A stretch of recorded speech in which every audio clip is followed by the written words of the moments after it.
Hi everyone, my name is Syawal and I am a journalist at Mediacorp.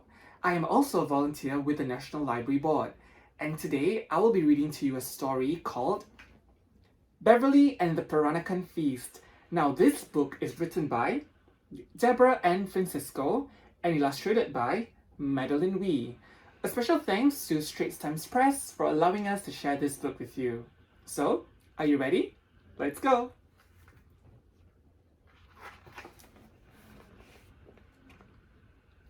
Chop, chop, chop. Bang, bang. Whirr, whirr, whirr. Beverly had been hearing sounds coming from the kitchen the whole morning. She decided to take a peek. So that's Beverly. The first thing she saw was an onion on the floor. A few steps away, she spotted an oddly shaped root in pale brown. Then she heard a strange sound. It was the sound of sobbing. Mommy was crying. Oh dear. Beverly peered from behind the fridge and saw her mother huddled in the corner of the kitchen. She was sitting on the floor with her face in her hands. "Mommy, why are you crying? What is wrong?" she asked worriedly. So that's Mommy, everyone. Mummy looked up. Her eyes were red with tears. Her left cheek had a streak of chili paste. There was a piece of garlic in her hair.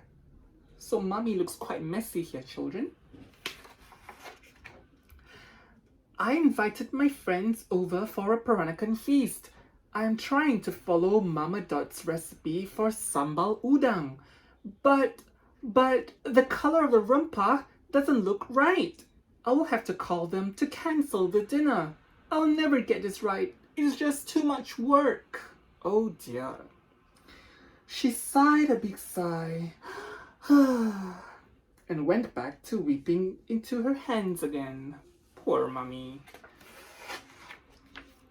Beverly wanted to help Mummy feel better. She looked around and spotted a tattered notebook on the kitchen counter. The page it was opened at had sambal udang written at the top and a list of ingredients in her grandmother's scribbles. So these are the recipes. She looked at the cover. It had the words Dot's Recipes written in curly letters on it.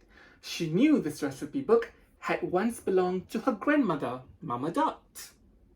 "I'll call Mama. She'll know what to do." Good idea, Beverly. Beverly raced to the phone and dialed Mama's number. After a few rings, she heard a familiar voice on the other end of the line. "Hi, Mama. Mummy's upset because she cannot get her rumpas to be the color of your rumpas," Beverly reported. "Rumpa, not rumpas," sniffed Mummy from behind her. Her grandmother laughed. "I'll be over as fast as I can." 20 minutes later, her grandmother arrived, breezed through the front door, and pulled Mummy to her feet. "Come on, let's get cooking. And please, get that piece of garlic out of your hair," she chuckled. Mummy had stopped crying, and she even managed a smile at the sight of her mother. As Mummy shelled the prawns, Beverly's grandmother got to work pounding onions, dried chilies, candle nut, and shrimp paste in a heavy stone bowl. So, Mama Dot got busy.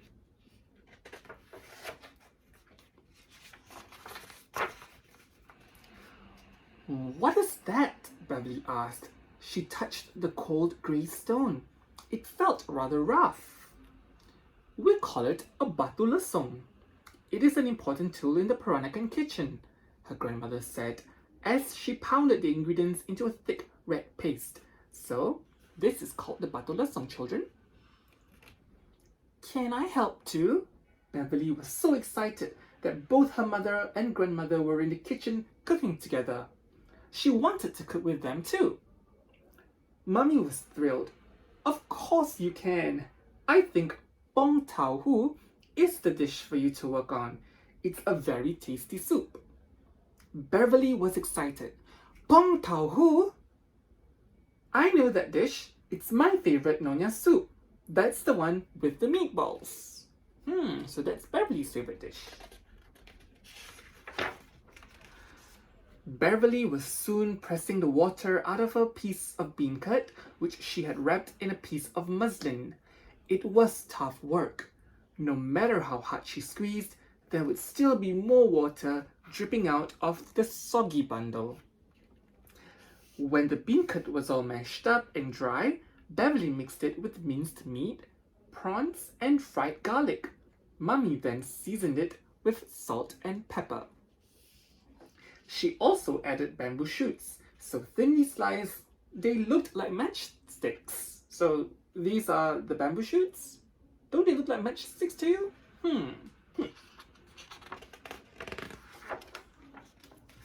Next, Beverly helped to shape the mixture into little balls and dropped them into a pot of rich prawn stock, which had been added to some fermented soya bean paste. Is this why it is called Bong Tao Hu? Because they look like ping pong balls? They all laughed. So, if you can see here, they do look like ping pong balls. For the next few hours, Mummy and Mama Dot continued pounding, peeling, stirring, and frying. Beverly, who had given up after making the soup, sat in a corner of the kitchen, munching on cookies while she watched them. Peranakan cooking was such hard work. Oh my, look at Beverly here. I think she got tired.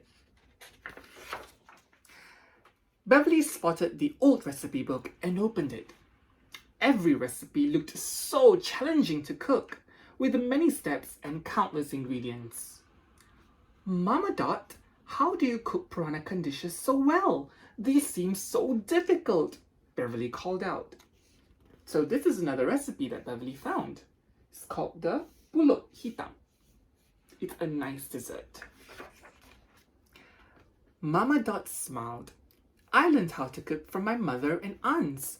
I remember I was very young, perhaps around your age when I first started. And no shortcuts. That was what they used to tell me. She laughed at that memory. So, no shortcuts. It can be tough the first few times, but it's worth all that trouble. Peranakan cooking is such a joy for me, especially since the food is an amazing mix of Malay spices and Chinese ingredients. That is also why it's so scrumptious.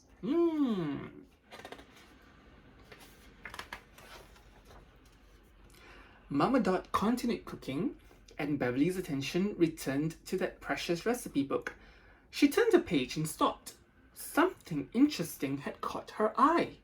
A photograph had been left inside the book. The photograph looked very old. It was in black and white. Mama Dot, I found this in your book. When was this taken? Her grandmother glanced at it and said, Oh, this is a picture of a tok panjang. It was taken on my wedding day a long time ago. Tok panjang means long table. It is a fantastic feast of many Peranakan dishes. It is usually seen at celebrations. So this is the old photograph. Beverly looked at the photograph again. What a feast that must have been. When all of Mummy's and Mama Dot's dishes were finally ready, Beverly helped them set up the dining table by spreading a beautiful batik tablecloth over it. Her mother laid the table with jewel-colored Peranakan plates, which she used only on special occasions. So this is the beautiful batik tablecloth. She was wearing a white and blue sarung kabaya. Beverly thought she looked lovely. As Mummy laid the last spoon down on the table, the doorbell chimed. The friends were here. Welcome to our tok panjang, Beverly sang, much to everyone's amusement. So, this is Mummy dressed in her sarung kabaya. Doesn't she look pretty? One by one, the dishes were placed on the table. So let's look at what we have. We have the Nyonya mee, We have the sambal udang. We have the itik tim. We have the ayam buah keluak. We have the babi pongteh.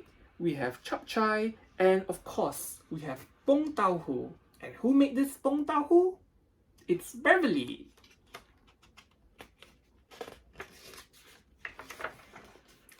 Mummy's friends sat around the table, squealing in delight at the dishes before them. It really did look like a tok panjang, just like the one in Mama Dot's photograph. Beverly, come over here, whispered her father. He was standing at the doorway of her bedroom. So this is Beverly's father.